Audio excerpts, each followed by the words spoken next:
बिस्मिल्लाहिर्रहमानिर्रहीम अस्सलाम वालेकुम। मैथ्स टैक्टिक्स एकेडमी के प्लेटफॉर्म पे मैं आपका टीचर हुसैन शबीर आपको वेलकम करता हूँ। आज का lecture Afaq sun series class 5 unit 7 geometry chapter को स्टार्ट करने से पहले आप सबसे गुजारिश है कि चैनल को सब्सक्राइब करना मत भूलिएगा और वीडियो को मुकम्मल एंड तक देखिएगा।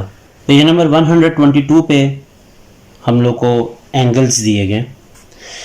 तो सबसे पहले हम लोगों ने ये देखना है कि एंगल क्या है। देखिए, एंगल कोई सी दो नॉन पैरेलल लाइन यानी दो लाइनें ऐसी हों जो कि आपस में एक दूसरे के पैरेलल ना हो।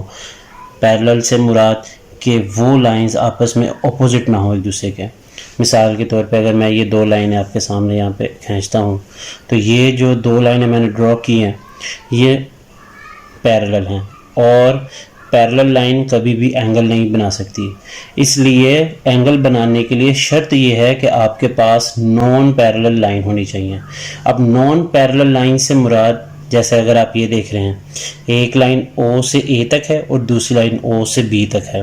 ये दोनों लाइंस हैं, इनका एक कॉमन पॉइंट है जहाँ से ये दोनों लाइन स्टार्ट हो रही हैं। इस कॉमन पॉइंट को हम वर्टेक्स कहते हैं।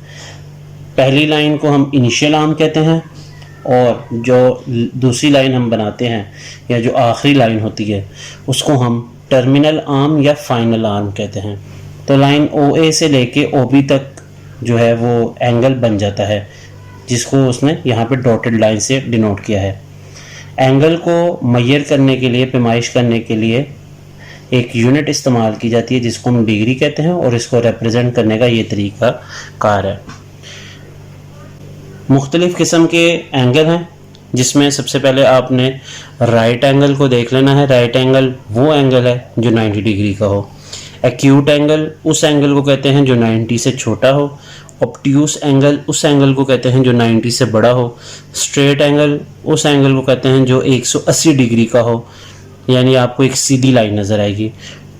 और रिफ्लेक्स एंगल उस एंगल को कहते हैं जो कि 180 से तो बड़ा हो लेकिन 360 डिग्री से वो कम होना चाहिए। लर्निंग चेक 7.1 स्टार्ट करते हैं। Sort these angles in the given table. तो पहला एंगल 170 डिग्री है, तो 170 डिग्री ऑब्ट्यूस एंगल में आएगा क्योंकि ये 90 डिग्री से बड़ा है। दूसरा है 175 भी ऑब्ट्यूस एंगल में आएगा क्योंकि 90 डिग्री से बड़ा है। तीसरा है 70 डिग्री, तो 70 डिग्री एक्यूट एंगल में आएगा क्योंकि ये 90 से छोटा एंगल है। 217 ये रिफ्लेक्स एंगल में आएगा क्योंकि 180 डिग्री से बड़ा है लेकिन 360 डिग्री से छोटा है। 302 डिग्री ये भी रिफ्लेक्स एंगल में ही आएगा। उसके बाद 250 डिग्री, 250 जो है वो भी रिफ्लेक्स एंगल में ही आएगा। 135 डिग्री तो ये भी ऑब्ट्यूस एंगल में आएगा। फिर 25 डिग्री ये एक्यूट एंगल में आ जाएगा। 295 रिफ्लेक्स एंगल में आएगा। 180 ये स्ट्रेट एंगल है। 121 ऑब्ट्यूस एंगल और 90 डिग्री जो है वो राइट एंगल में आ जाएगा। क्वेश्चन नंबर 2 है compare and name the types of the following angles by using a cardboard model of A right angle. और कार्डबोर्ड की मदद से आपने एक राइट एंगल बना लेना है और उसकी मदद से आपने ये चेक करना है कि नीचे दिए गए पार्ट्स किस एंगल को जाहिर करते हैं। जैसे अगर आप पहली फिगर चेक करें तो बज़ाहिर ये 90 डिग्री से बड़ा है और 90 डिग्री से बड़ा जो होता है उसको हम ऑब्ट्यूस एंगल कहते हैं। पार्ट बी जो है इसमें आप देखें ये 90 डिग्री की निशानी है तो ये राइट एंगल है।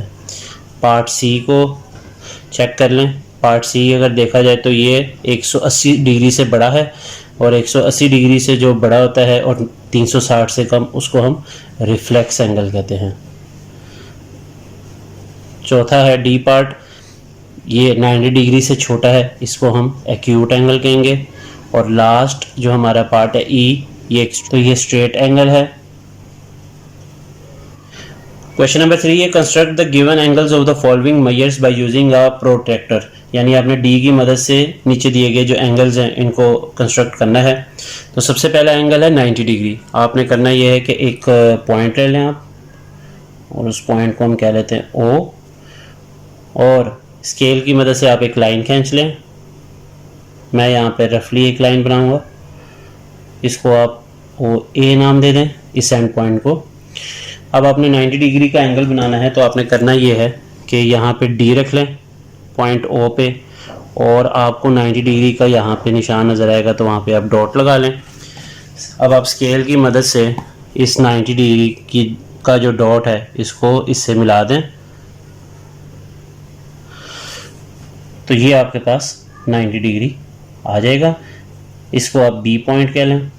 तो हमने 90 डिग्री कंस्ट्रक्ट कर लिया है। आपने अब बनाना है 180 डिग्री पार्ट बी में, तो आप पहले एक पॉइंट लें और एक लाइन स्केल की मदद से आपने खींच लेनी है। इसको आप ए कह लें, इस पॉइंट को ओ कह लें। अब आपने यहाँ पे डी रखना है और डी रखने के बाद पॉइंट ओ पे 180 डिग्री, और 180 डिग्री आपको पता होता है वो स्ट्रेट एंगल होता है बिल्कुल, यानी इस लाइन के ये जो ए लाइन है ओ ए इसके बिल्कुल ऑपोजिट बनेगी। तो आप वो पॉइंट यहाँ पे आपने लगा लिया, इसको आप इसके साथ ओ के साथ मिला लें। आपने मिलाना स्केल की मदद से, मैं यहाँ पे रफली कर रहा हूँ। इसको आप नाम दे दें बी, और एंगल आपका बन जाएगा यहाँ से यहाँ तक 180 डिग्री का। पार्ट सी में आपने 195 डिग्री कंस्ट्रक्ट करना है, तो पहले आप एक पॉइंट ले ले ओ, और एक लाइन आप ड्रॉ कर ले स्केल की मदद से। इसको ए कह लें, यहाँ पे ओ। अब आपने ओ पे जो है डी रखनी है। सीधी इसलिए नहीं रखी क्योंकि आपको पता है कि कंप्लीट एंगल यहाँ से यहाँ तक 180 का होता है, लेकिन आपने क्योंकि 195 बनाना है तो 195 में से 180 माइनस कर लें तो ये 15 डिग्री बच जाता है। तो आपने ओ पे रख के 15 डिग्री का निशान लगा लेना है, वो आपके पास यहाँ आ जाएगा। अब आपने इसको इससे ज्वाइन कर दें।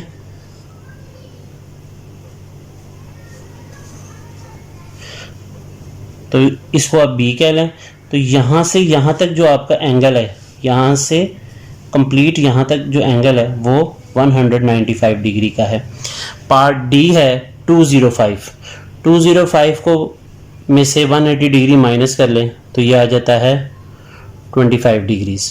तो आपने सबसे पहले पॉइंट ओ ले लेना है और एक लाइन ड्रॉ कर लेनी है।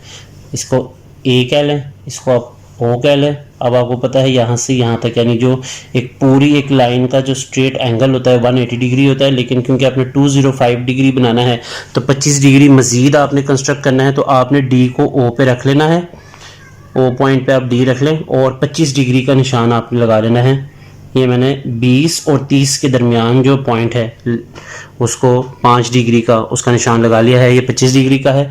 अब मैंने इसको इससे ज्वाइन कर देना है और इसको मैं बी कह देता हूँ, और इसको मैं बढ़ा के यहाँ तक ले आता हूँ क्योंकि ये टोटल 205 डिग्री का एंगल हमने कंस्ट्रक्ट करना था। 300 डिग्री का एंगल बनाने के लिए पहले आप एक पॉइंट ले लें ओ, और यहाँ से आपने एक स्ट्रेट लाइन ड्रॉ कर लेनी है जो आपकी इनिशियल आर्म है।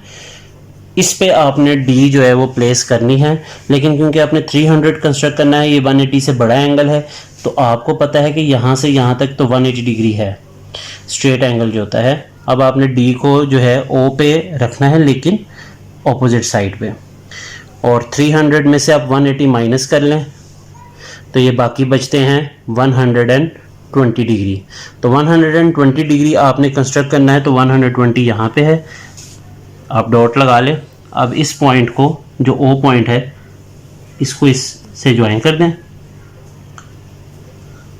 तो ये एंगल यहाँ से शुरू होता है और यहाँ पे इख्तिताम को पहुँच जाएगा।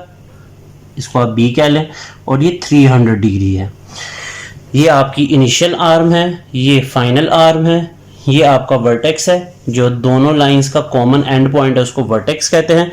इस तरह हमने एंगल्स कंस्ट्रक्ट किए हैं। इसी के साथ लर्निंग चेक 7.1 इख्तिताम को पहुँचती है। अगली वीडियो में 7.2 के साथ हाजिर होंगे। मुझे दीजिए इजाज़त। अल्लाह हाफिज़।